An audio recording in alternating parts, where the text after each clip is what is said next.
باذن اللہ لا کر حضرت عیسیٰ علیہ السلام یہ بتانا چاہتے ہیں میں پرندے کو زندہ کر دیتا ہوں تو اس سے مجھے خدا مت سمجھو، بلکہ میں جو کر رہا ہوں یہ اللہ کے حکم سے کر رہا ہوں۔ باذن اللہ کا لفظ لا رہے ہیں، یعنی اللہ کے حکم سے کر رہا ہوں، اس میں میرا ارادہ، میری مشیت، میرا کمال، میرا کام نہیں ہے، بلکہ اس میں اللہ کی مشیت ہے، اس کا کام ہے۔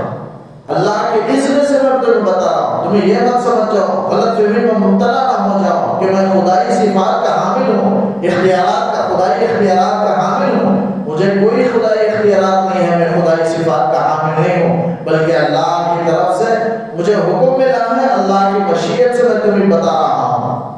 باذن اللہ کا یہ مطلب ہے۔